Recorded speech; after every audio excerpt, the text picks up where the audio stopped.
What's up guys, it's your boy Blink, and today we're going to be going over the Riftbound Spiritforged FAQ and also the new Errata update. So basically what this is all about, it's just going to be going over a lot of clarifications for the core rules moving forward, especially with Spiritforged. It's also going to be talking about the some carryovers for Origins cards as well. And then we're going to be going over some Erratas that are going to be going for certain cards. From here, it says, I'm going to start from the beginning. It says, "Hi all, we've heard your questions about Spiritforged and we like to address some of them. We also need to issue some clarifications of intent where the current version of the core rules is ambiguous or misleading. These clarifications will be incorporated into the next iteration of core rules. As part of these revised and clarified rulings, we also have updated some card wordings. This is called Errata. We previously announced plans to issue Errata via a database called Watcher. These plans are still in the works and we'll update you when we can." Then right here we have, it says this document has 3 sections. This is outstanding issues from the Origins FAQ, including some errata to Origins and Spiritforged cards, functional errata for a small number of other cards in Spiritforged, and rule clarifications about cards whose intended function may not be obvious in current rules. They also said the errata are also available as a separate document. This FAQ includes far fewer errata and rule revisions than the Origins FAQ, but it still includes more than we'd like.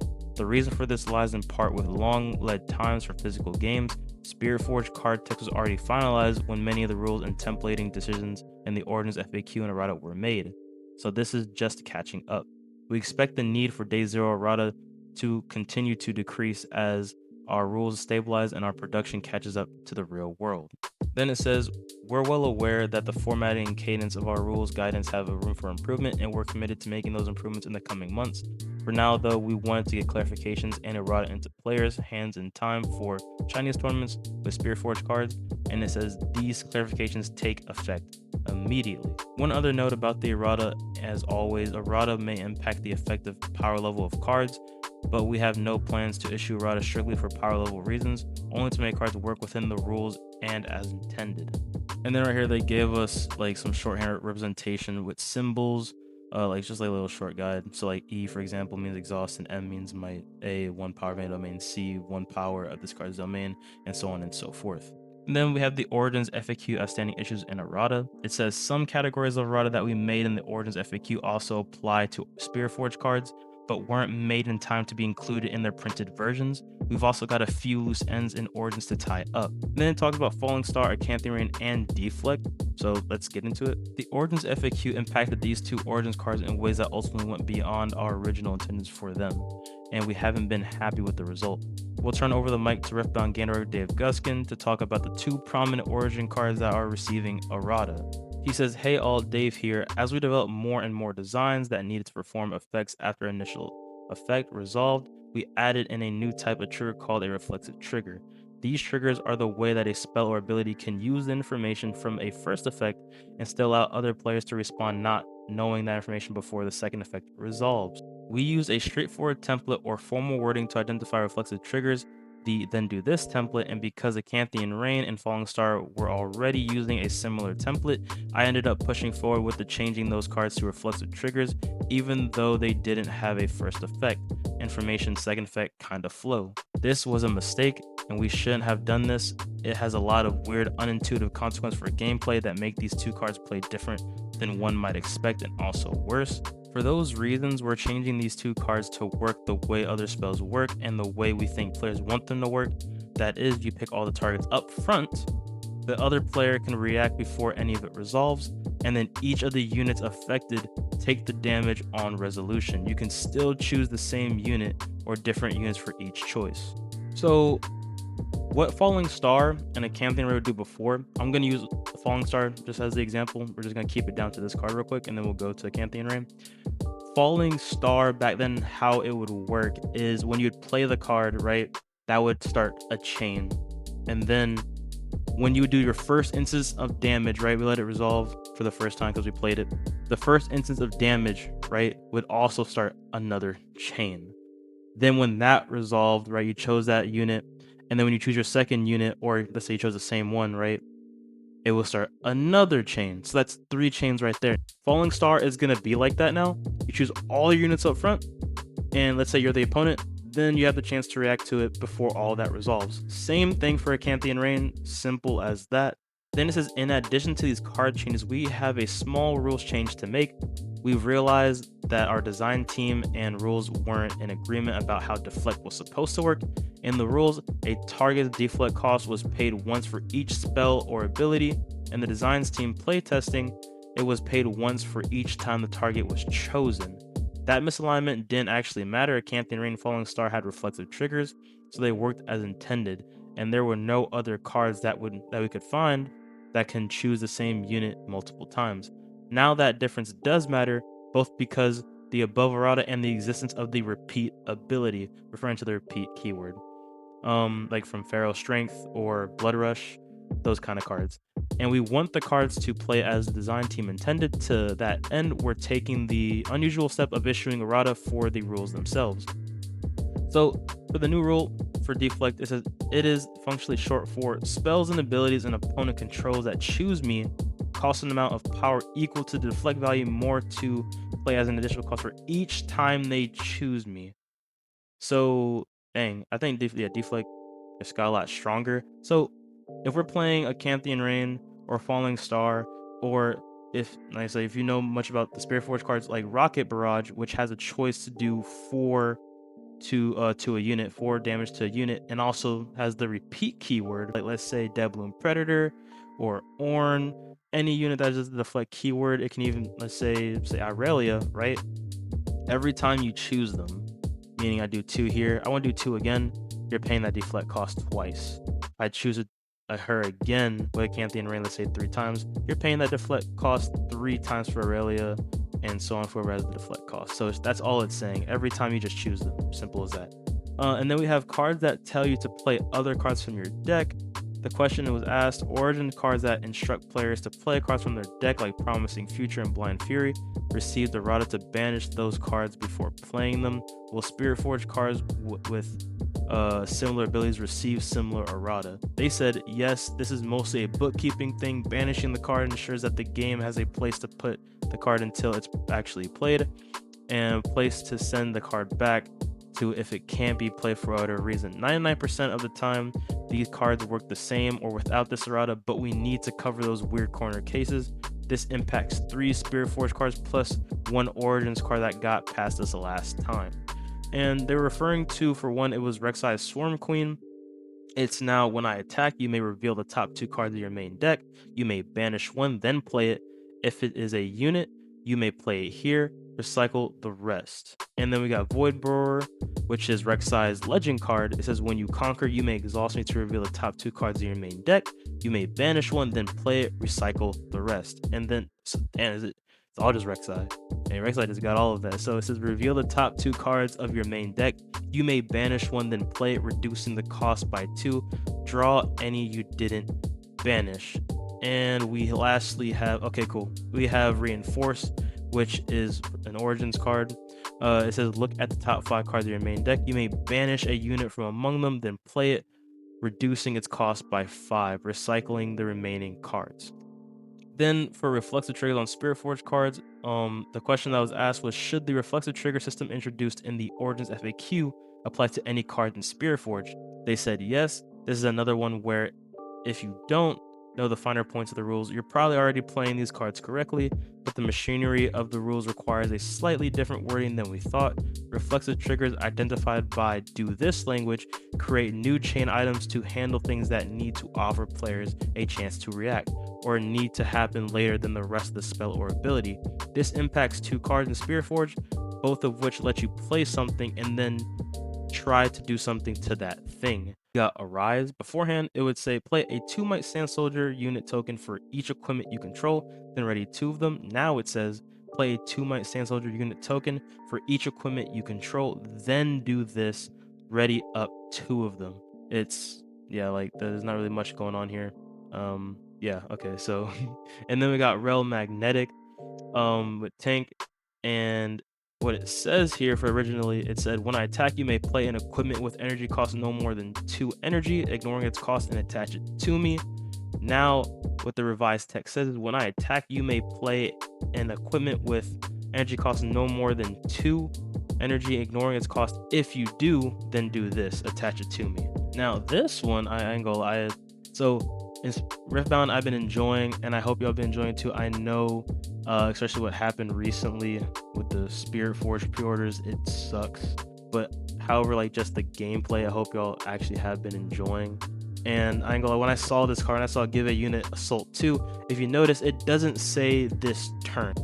So it was almost like we're speculating that if this is actually going to be put into the game, this is giving your character a permanent Assault 2 that you choose, and has also the repeat action, and it's only one energy. So you like imagine that you're playing a Darius, you hit him with Assault 2, and then you give him another Assault 2 that's Assault 4, so that's a 5 might unit, and when he goes in attack, he becomes a 9 might unit every single time permanently, as long as he's on the board. And I was like, there's no way that they're gonna make that permanent. So it's honestly good, you know, what I'm saying, that they turn it onto this turn. There's not really much going on here. All they just changed was give a unit Assault 2 this turn. So they just fixed that, so it's not permanent.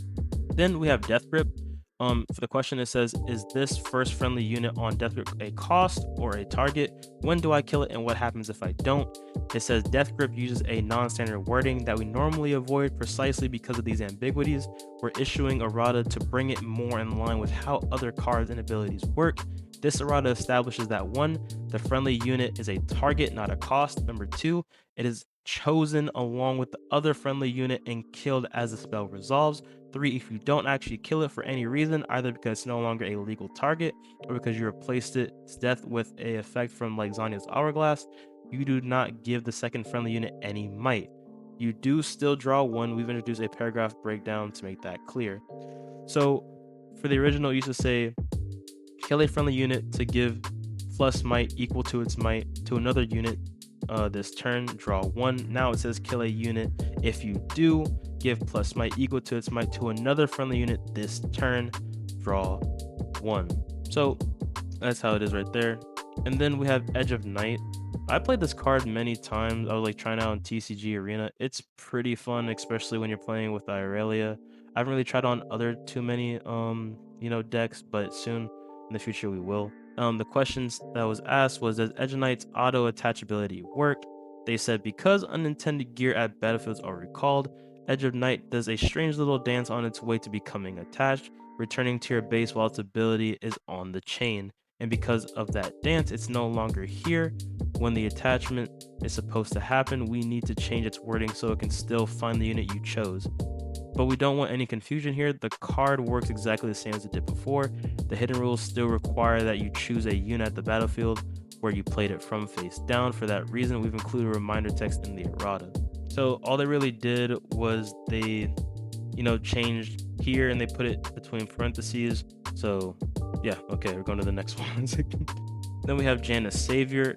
The question I was asked, can Janus play effect be used to heal my units without an enemy unit present? Triggered abilities in Riftbound can't be placed on the chain unless all required targets can be chosen. They can resolve and perform part of their text without all targets still being available, but all targets must be available to put them on the chain to begin with. This is weird, and we generally try not to force players to know it. We think 99% of players probably expect that Janna can heal their units without enemies present, so we're meeting the expectation with a simple up to errata for triggered abilities in Origins. So originally it said, when you play me, heal your units here, then move a enemy unit from here to its base. Now for the revised text, it says, when you play me, heal your units here, then move up to 1 enemy unit from here to its base. So that's really good. All it really is just saying, guys, is that it says then move up to 1, so you will not need enemy units there that's like present on the battlefield. You could still heal your units there if you want to. Then we have Jax Unmatched, and then it says, how does Jax Unmatched work? It says Jax Unmatched grants quick draw to equipment in your hand, which works as far as letting you play them as reactions, but doesn't work so well when the equipment hits the board and the other part of quick draw tries to take effect. We're fixing that. So originally it's from your hand. So it says each equipment in your hand has quick draw, but now they're changing it to where your equipment everywhere has quick draw, which is honestly pretty strong. I'm not gonna lie, I think Jax is gonna be a lot stronger now that that text is gonna be there when it gets switched, because now you're not just playing it from your hand.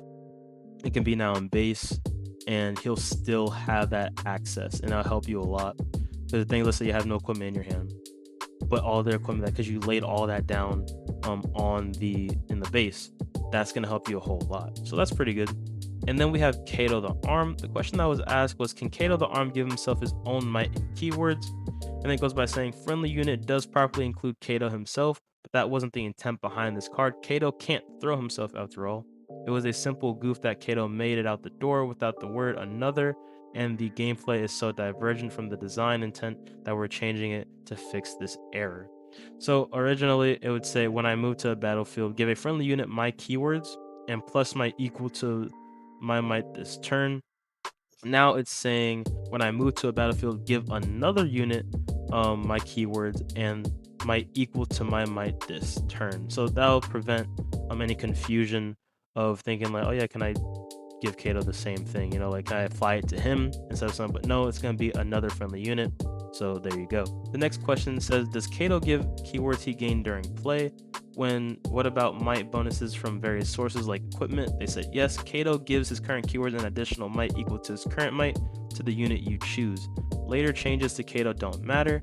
What the unit gets is locked in as the ability resolves. Then we have Tiana Crown Guard. The question that was asked, can I still conquer and hold battlefields while my opponent has Tiana? Do I get conquer and hold triggers?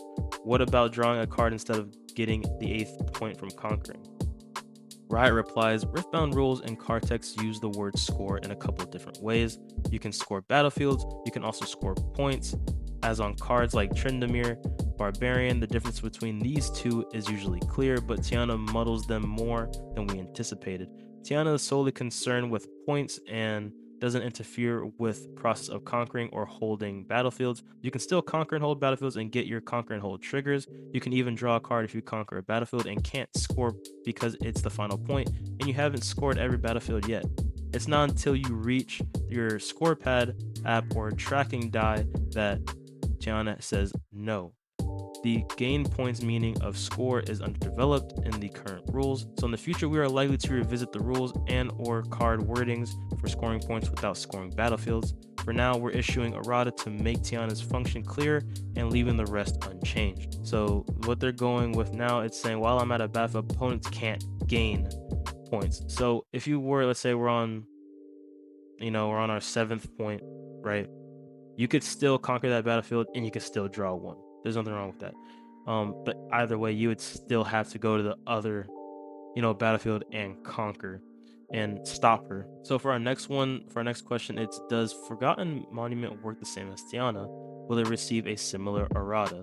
And for Forgotten Monument, it says players can't score here until their 3rd turn. Then what the answer is, Forgotten Monument works differently from Tiana, and we agree that's confusing. That's part of why we decided to issue errata for Tiana and not for the Forgotten Monument. Forgotten Monument completely prevents the process of scoring there. That means no conquering triggers, no hold triggers, and no points from doing those things. Extra points such as those from Renata Glass Mastermind are unaffected. You can still gain control of the battlefield following a showdown. You just can't conquer it. But then right here we have Yom Blade Master. For the question that was asked, it says, when and how does Yom trigger? If you conquer a battlefield, is it still open? And then they said Yom's current text is a little open to interpretation. A strict reading suggests that he can never trigger at all once you conquer the battlefield. It's no longer open, but obviously that's not the intent. We're tweaking this text to queue off the control status of the battlefield immediately before conquering it. This means that he works as intended, triggering at the end of a non-combat showdown in which he conquers. It also means that he now triggers in surprise defense scenarios caused when units move around during showdowns and you wind up defending a battlefield you don't control. So for the old text, this is, when I conquer an open battlefield, deal damage equal to my might to an enemy unit in a base. And then for the revised text, this is, when I conquer a battlefield that was uncontrolled, deal damage equal to my might to an enemy unit in base. I'm not gonna lie, I do appreciate the revised text. This does make it a lot more clear, but I never really had an issue with, okay, when I conquer an open battlefield, I'm pretty sure an open battlefield is just a battlefield that neither me nor my opponent is on. You know what I'm saying? Like, think about a sneaky deckhand. So you may play me to an open battlefield. So conquering that open battlefield, I feel like it's a little understanding. But at the end of the day, there's nothing wrong with a card being being read simpler. So whatever. And then we're going into some rule clarifications. There are a few cards in Spiritforged whose function is entirely clear, not because anything wrong with their text, but because the rules don't support them as well as they should. A future rules update will fix these oversights, but in the meantime, we like to offer guidance on how these cards should be played. So it says the first time I win a combat each turn, you score 1 point. When I die in combat, choose an opponent, they score 1 point. I think this is going to be talking about. Oh, here we go. Now, I already know. Look. Yeah, what does it mean to win or lose a combat? Winning and losing combats in a system that inadvertently left out most recent rules update. Here are the conditions under which you win, lose, or tie combat. After combat damage has been dealt, if neither player has units remaining at the battlefield or both players have units remaining, combat is a tie. If both players do, attackers are recalled. So, and it says if only one player has units remaining at the battlefield, the player wins the combat and the player loses Draven triggers if he's among the units that survive. Then they said it doesn't matter whether combat damage was actually dealt, only that there was a combat showdown and only your units were left after combat damage. If you killed or removed all the opponent units with spells and abilities before Draven had to throw any punches, he still wins. I'm not gonna lie, that seems very, very annoying. Because the thing is that, let's say, like, I can even put Annie up, the one that can ready 2 runes. Let's just say that like he's in that deck, right?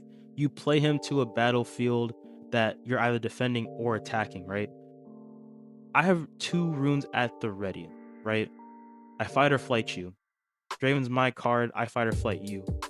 I win that combat, I score a point, and you know what I'm saying? That is super annoying. On top of that, playing let's say the legend card Draven with Draven Audacious, you score a point and you get to draw once those both trigger. I'm not gonna lie, that is gonna be overpowered. I've been hearing also a deck about him that's been going crazy lately, where you just have so much card draw and just so many choices that it's insane. Yeah, look at that. So you can win a combat on either offense or defense. Okay, buddy. It says, question, if I win on the attack and conquer, does this happen before or after I score? Before or after conquer effects? They said Draven's ability will trigger and resolve before you gain your regular point for scoring the ability and before any conquer effects are triggered. This means that you can't win from 6 points by conquering a battlefield with Draven without having scored all the other battlefields.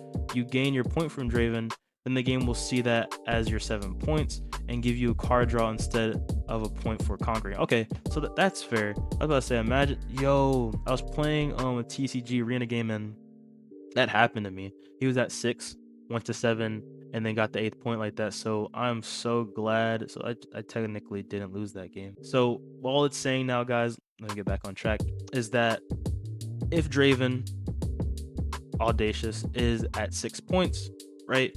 He scored from conquering, right? But then his ability triggers where the first time I win a combat each turn, you score 1 point. That does not mean he automatically wins that game because he still needs to conquer the other battlefield, or another unit still has to, that other battlefield hasn't been conquered yet, right? So you're just gonna get that card draw instead of just automatically winning the game. So it will not go to 8. You have to conquer the other battlefield or hold for the next turn. Simple as that. Then we have Pickpocket. It says when you play me, you may kill a gear with energy cost no more than 1 energy. If you do play a gold gear token exhausted. They asked, can Pickpocket kill a gold token? They said yes. That is really good, but we still see why you asked. The rules use a null system for values that aren't available, such as the might of a unit that's been removed from the board. The unit is gone and the information is missing, so you can't do any calculations or comparisons with it, not even is it more than 1.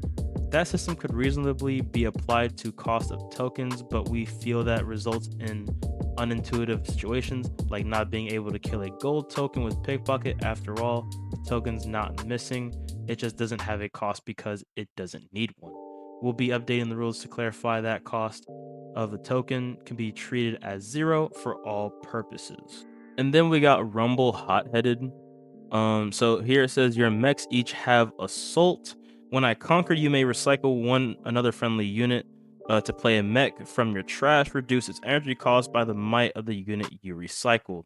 The question that was asked, can Rumble Hotheaded choose a mech token to recycle? If he does, where does it go? Yes, he can. This is a minor gap in the rules. Main deck cards are recycled to the main deck and runes are recycled to the rune deck, but tokens aren't actually either of those things. We'll be clarifying in the future rules updates that tokens inherit the recycle destination of their type. So a token that a unit or gear is recycled to your main deck, just like any other gear, it then vanishes, as tokens do anytime they leave the board, but it still counts as the unit recycled, and Rumble can check its might. So, alright, that is very helpful. That's our next one. Okay, I can already guess. Hold on, we're not even gonna look at the question. And I'm gonna give a little story real quick with Songer. There was a person playing Lee Sin back then on Spiritforged, and he would attach many gears onto the Lee Sin, and then he'll put Songer, and he would attach text, right? He was saying that, oh yeah, it doesn't just copy the main unit, which would be Lee Sin's text, it also copies the gears that he's attached to as well. And I'm not gonna lie, I was a little skeptical of it. So I bet it's that question right now. So right here for Songer, it says, as this is attached to a unit, copy that unit's text to this equipment's effect text for as long as this is attached to it. So the question is, here we go. Does Velsonger copy text that the unit has gained from other sources, such as assault granted by cleave? What about text it gained from other equipment? They said no, thank goodness. Velsonger only copies the text that actually printed on the unit. This is an ambiguity in the current rules, which refer to appending and removing rules text without referencing to whether that text is original to the unit or not. The keyword here is actually copy, a system that will be fleshed out in a future rules update. For now, we'll just tell you that copies of objects or text take on the original traits without regard to any subsequent alterations. Then it says, Velsonger doesn't grant the unit additional copies of the abilities of other equipment, so putting 3 Velsonger on the same unit will give you that unit 4 total instances of its abilities, not 8. So that's really good. Let's say it's Irelia, have Guardian Angel on that. You put Velsonger, it does not copy Guardian Angel. It will only copy her text, which is we're gonna go with the green one, which is when you choose me or ready me, give me +1 might this turn. Velsonger will read the same way for that unit. So that's all it's saying. Now, and here it gives another perfect example for Ophelio, right? Where it says, when you attach an equipment to me, choose one that has been chosen this turn. Ready to runes, channel 1 exhausted, buff a friendly unit. And the question for Ophelio, so basically before I get into this, if we were attached Velsonger to this, it would just read as text, so ready 2 runes, and then I'm pretty sure you can ready 2 runes again, because it copied its text, and it's as its own thing. So they say here, Aphelios Exalta has an ability that triggers when I attach an equipment to him and tells me to choose one that hasn't been chosen this turn. If I attach Velsonger to him, does he have the second copy of his ability and the time for both to trigger, and do I have to choose different options? They said he does have the second copy of his ability and time and will trigger. The one that hasn't been chosen, this turn restriction applies separately to each instance of his ability, so you can choose the same option for both, and you'll have to track which options you use for each copy of his ability. So that's pretty good. And then we have cards that reduce might. The question is, I heard that cards that reduce might will no longer say to a minimum of 1 on them. Does that mean Origins cards like Stupefy will receive Errata? They said no. This is a change to our design philosophy beginning with Spiritforged, but Origins cards will maintain their functionality. And then we have, does this mean that units might can go to 0 and below now? Right here it says units might could always go to 0 or below. It was just really hard to actually make it happen. For example, if a recruit was at Trifarian War Camp, it would have 2 might. It's 1 base might and then 1 from the Trifarian War Camp. If it got hit with Stupefy with Snapshot at -1 might, reducing the recruit's might to 1. If the recruit then moved away from Trifarian War Camp, it would then lose the +1 might bonus and end up at 0. It's much easier to make it happen with Spiritforged cards though, so it's worth reviewing the rules for units with 0 or less might. I'm not gonna lie, I'm gonna like this, because that minimum to 1 stuff, that one unit that just has 1 is gonna, was always annoying. It can do a lot of things, or little things, whatever, but and then it says, does a unit with 0 or less might automatically die? And it says no, units can stick around on the board with 0 or less might. They will die if they take any damage, but 0 is not a valid amount of damage. So It takes 1 damage to kill a unit with 0 or less might. We realize that this is a little weird, but it's important to us that the cards like Frigid Touch can't be used to actually kill units, only weaken them. So the next question that was asked, does a unit with negative might contribute negative damage to my might total in combat? And it says no, negative might is treated as 0 might for the purposes of dealing damage, but as its true value for raising it back above 0. So a unit with negative 3 might would contribute 0 damage in combat, would die if it was dealt one or more damage, and would require plus 4 might to get it back up to 1 might. So then they're showing Frigid Touch right here. Reaction, repeat 2 energy. You know, if you want to repeat it. It says give a unit minus 2 might this turn. So that's pretty cool. Oh, and then we got Ezreal Prodigy. I wanted to honestly see with this card because it says optional additional cost. You pay cost 1 energy or 1 power less. Additional cost, optional additional cost, like let's say accelerate. That's an option. That's an example of an optional additional cost. And I would say repeat, which is another optional additional cost because it's a choice and it is optional. And then so when you play me, discard 1, then draw 2. Optional additional cost you pay cost 1 energy or 1 power less. The question I was asked was, what costs do Ezreal Prodigy reduce? Does he reduce repeat costs, accelerate costs, equip costs? Ezreal Prodigy reduces additional costs that are optional to pay. These generally use both the words additional cost and the word may. Repeat and accelerate are the 2 main sources of optional additional cost, but Ezreal can also offer a discount for one-off oddballs like Blast Corpse Cadet. Ezreal can't reduce equip costs. That's an activation cost for an ability, so it's neither optional nor additional. There aren't currently any optional additional costs that apply to activating abilities. Then we have, what about deflect costs? Aren't those optional now? I'm not gonna lie, I don't think they're optional anyways. I think it was just mandatory because you're choosing them and there is no if or buts about it. You had to do it. But they said no, Ezreal won't help with deflect cost, and deflect is not optional. Deflect is a mandatory additional cost, meaning you must pay it if you want to finalize a spell or ability that chooses something with deflect. It's true that you can choose not to pay deflect costs for triggered abilities by not choosing to finalize them, but that doesn't make it an optional cost. Then we got optional takeover. My bad. Hostile takeover. And it says take control of an enemy unit at a battlefield, ready it. And it says start a combat if other enemies are there, otherwise conquer. Lose control of that unit and recall it at the end of the turn, send it to base. This isn't a move. The question that was asked is, if I use hostile takeover to take control of my opponent's only unit at a battlefield, will there be a showdown? Will it be a combat? They said you'll start a non-combat showdown. Hostile takeover's reminder text is a little misleading in this regard.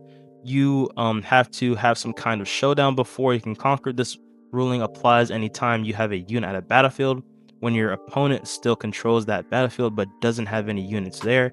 Yes, that can happen. Hostile takeover and Stormbringer are the easiest ways to do it. There's a gap in the current rules that leaves the situation without an obvious outcome. We plan to address that gap in the next regular rules update. The issue is surprisingly complex, and we're not 100% sure what the answer will be when we're done. In the meantime, though, we believe starting a non-combat showdown in the least disruptive way to handle the scenario. If you need really precise timing, assume that your opponent loses control of the battlefield in the same cleanup that begins the showdown, even though ordinarily control is frozen once the battlefield becomes contested.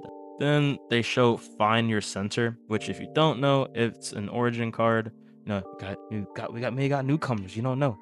So if an opponent's score is within 3 points of the victory score, this costs 2 energy less, not 2 power less, 2 energy less, guys. It says draw 1 and channel 1 rune exhausted. This card was played a lot in Master E decks and played a lot in R decks, and those 2 examples right there.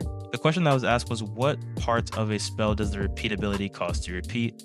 Is it the entire effect? If I use Temporal Portal to give Find Your Center repeat and pay the cost while its cost reduction applies, does the cost reduction happen once or twice? And does the final spell cost 2 or 4? Repeat causes you to repeat execution of spells instructions, which are the things the spell tells you to do as it resolves. We'll give a better definition of instructions and how to define them in an upcoming rules update, and the repeat cost of Find Your Center isn't reduced, even when its base cost is, because anything that asks for a card's cost finds its printed cost as the answer. This means that Find Your Center's cost reduction applies only once, and the final spell costs 4.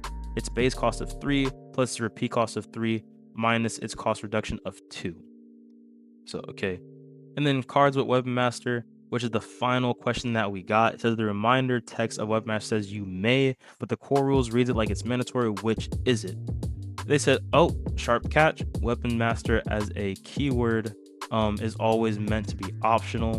While the rules utilize a language structure that imply a mandatory target, the reminder text is more accurate here. It is always a choice on whether or not to use this playability.